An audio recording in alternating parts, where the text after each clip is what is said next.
Setiap orang, termasuk saya, memiliki alasan pribadi untuk setiap jalan yang dipilih. Baik dan buruk pilihan kita tersebut merupakan proses panjang yang kita lalui untuk menuju tujuan yang ingin kita capai. Ya, saya adalah orang yang sangat percaya dengan proses. Asal kita terus bertahan dalam proses itu, insya Allah pasti hasilnya akan baik. Saya jadi ingat salah satu seorang teman saya yang sedang memulai hijrah dalam hidupnya. Apapun jalan yang mereka pilih untuk berhijrah, selama itu untuk kebaikan, kita tidak berhak menghakimi pilihan mereka.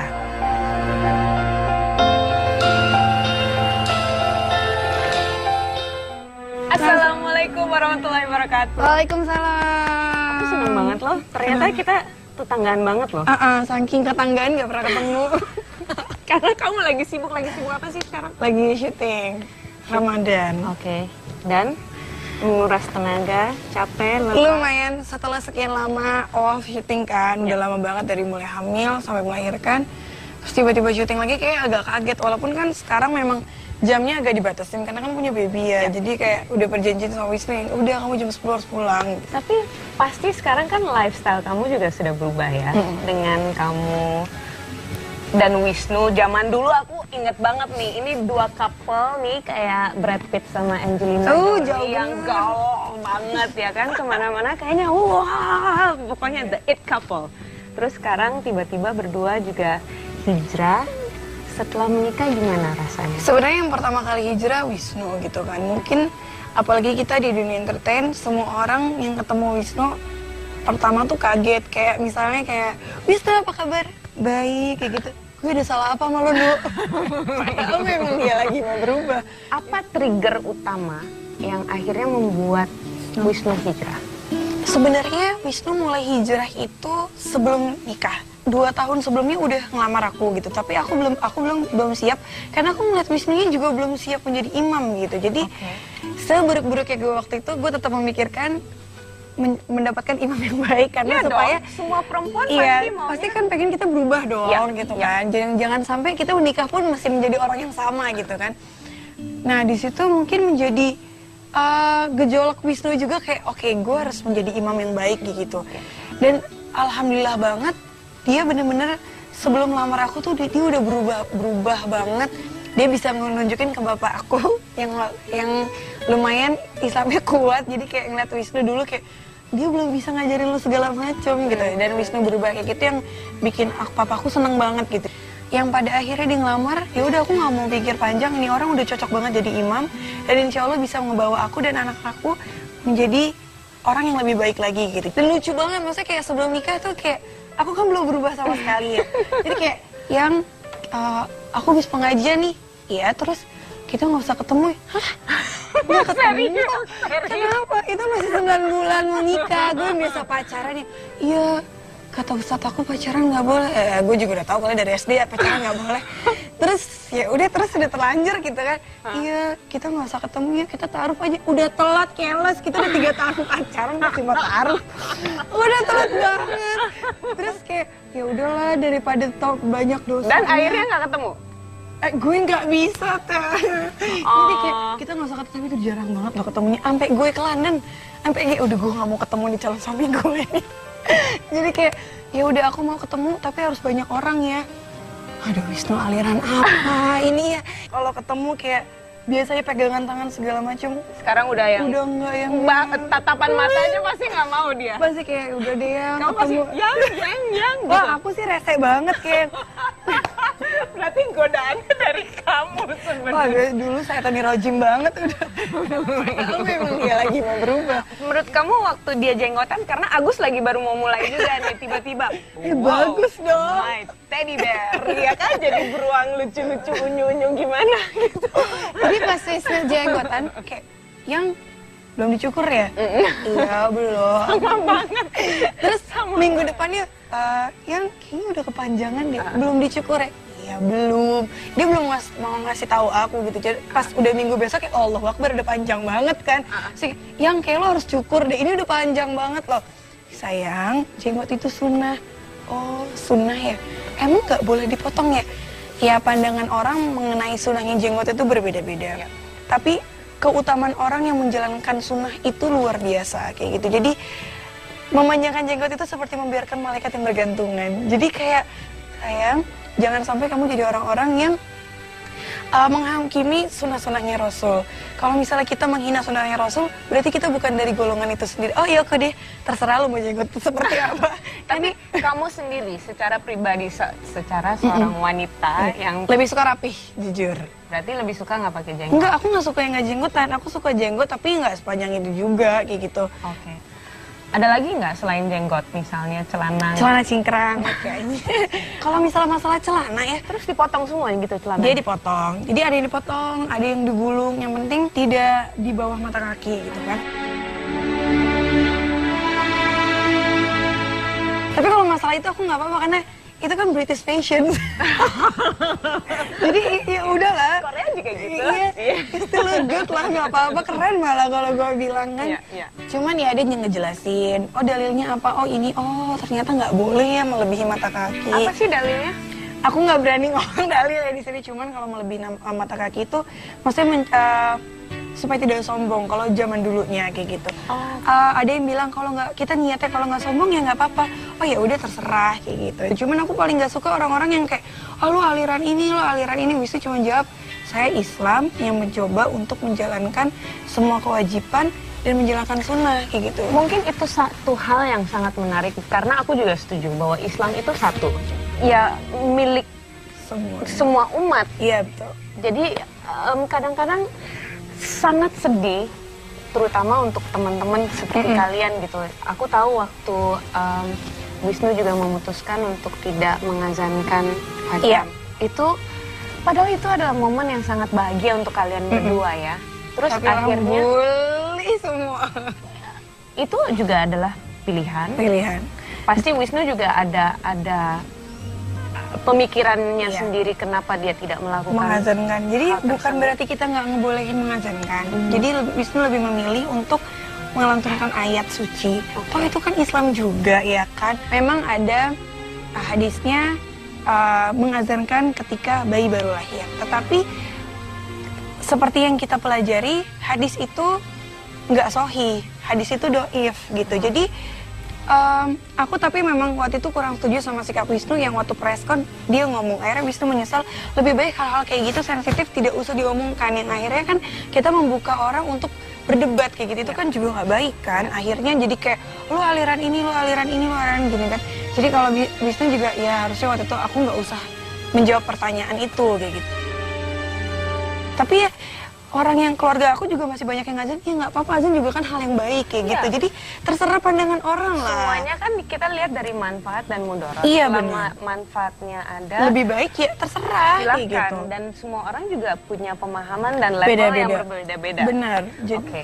Satu hal yang aku juga sering ditanyain, ini pasti $1 million question for you. Apakah Wisnu memaksakan kamu untuk berhijab?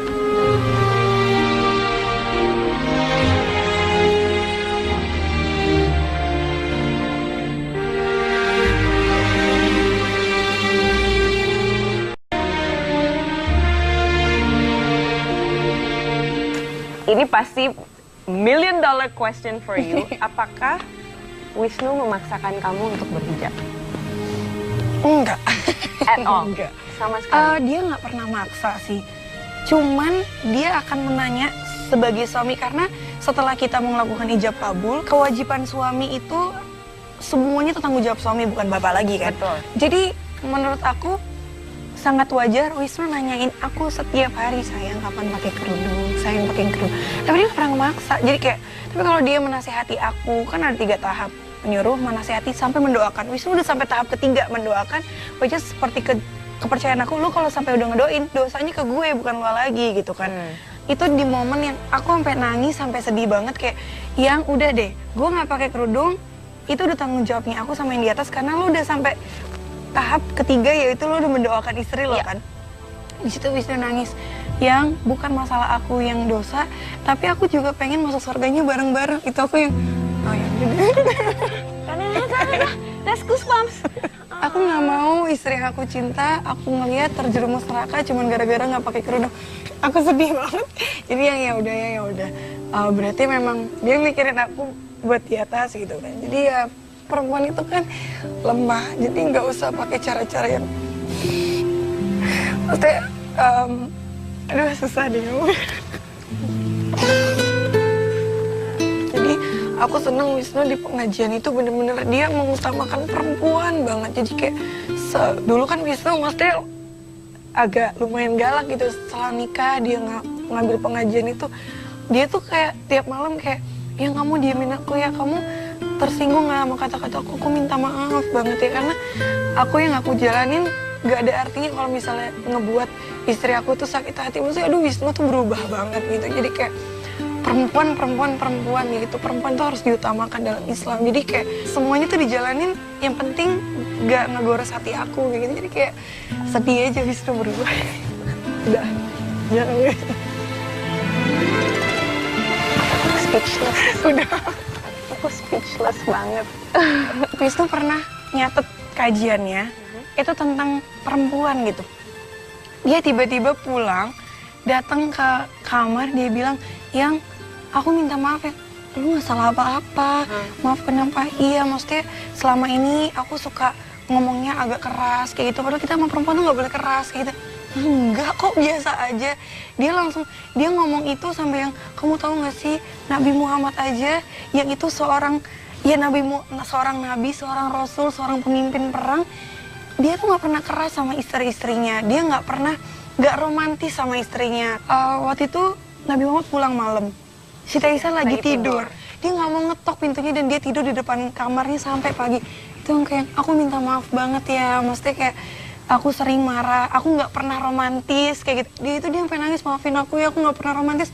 Aku langsung, ya Allah ya, gue nggak kenapa-napa kok gitu. Jadi kayak lucu aja, kayak sekarang kalau dia agak ngeselin dikit, ya lo nggak mau kajian itu lagi. Berarti sekarang dia udah berubah jadi romantis nggak? Wah itu romantis banget. Hal paling romantis? Apa ya? Dia kayak, dia kayak, maksudnya kayak mau makan piring berdua aja yuk, gini yuk. Itu sih kayak agak ngeselin, agak norak sih. Cuman kayak kalau kita udah ngejalanin, itu sweet banget. Maksudnya kayak kita ngerasa perempuan itu tersanjung banget digituin. Maksudnya kayak tiap hari kayak udah gak usah make up, udah cantik, udah ini. Ya Allah, Wis tuh berubah banget dari yang dulu lebih sopan banget sama. Sebenarnya perempuan cuman menginginkan hal itu sederhana banget ya. Perempuan itu sangat gampang untuk dibikin luluh ya kan. Maksudnya aku yang digituin aja tuh kayak udah terserah lu deh. Jadi kayak yang bukan butuh uang yang banyak, bukan butuh kayak pujian yang berlebihan, tapi dengan tingkahnya dia yang sopan banget, yang baik banget sama aku, yang aku aja tuh kalau capek tuh kayak yang capek ya, aduh. Dia pijetin. Baik banget. Tapi kita kalau harus kayak gitu ya, maksudnya kayak kan perempuan itu kalau mau masuk surga itu kan salah satunya ya pasti kita menjalankan kewajiban dan tidak menjalankan hal-hal yang haram gitu kan. Dan salah satunya itu kita mengurusi suami kita dari ujung rambut sampai ujung kaki. Itu kita akan dipintukan pintu surga yang mana aja.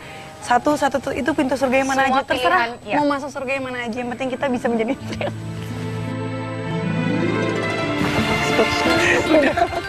Aku speechless banget. Speechless tapi aku bahagia karena aku senang melihat sahabat-sahabat, teman-teman kalian juga masih muda. Transisi dari satu hal ke satu hal lain pastinya tidak mudah. Apalagi di kacamata di mana semua orang suka menghakimi. Ada nggak sih sesuatu yang pengen kamu sampein ke para istri-istri atau suami-suami atau orang-orang yang misalnya lagi dalam tahap seperti ini, yang kayaknya karena kan tarik ulurnya juga luar biasa yang banget. godain banyak banget, yang godaannya banyak, cobaannya banyak, pokoknya intinya kita juga berubah. Itu bukan hal yang mudah. Bener, apalagi di dunia entertain. Sangat tidak mudah. Apa yang mau kamu sampaikan? Sebenarnya aku mau nyampein sama orang-orang yang kita kan kalau misalnya pas mau menggunakan hijab itu sebenarnya perasaan deg-degan kita udah lama, udah kayak Luar biasa, iya. gue harus pakai jilbab, nggak bisa ditawarin job, nggak bisa ditawarin job gitu kan. Maksudnya aku pernah dengar kajian yang itu bagus banget, judulnya Yuk Hijrah gitu. Jadi kita harusnya merasa bersyukur menjadi orang-orang yang masih dibukakan pintu hatinya sama Allah, masih dipilih sama Allah untuk mendapatkan hidayah. Karena itu nggak semua orang Dikasih hidayah ya. Dan jangan sampai kita jadi orang-orang yang udah ketutup hatinya. Jadi lebih baik kalau emang mau hijrah, ya disegerakan gitu. Jangan, kita nggak usah terlalu mikirin kata orang, kata ini, kata itu. Agama itu, apa yang kita percaya itu urusan kita sama yang di atas. Kirain kamu lebih muda dari aku, tapi jujur kamu jauh lebih bijaksana, jauh pengalamannya lebih banyak, luar biasa. Aku dengar cerita kamu dari merinding terus berair terus, oh my god, aku senang banget ada di sini. Satu hal lagi yang aku mau tanya, masalah poligami. Oke.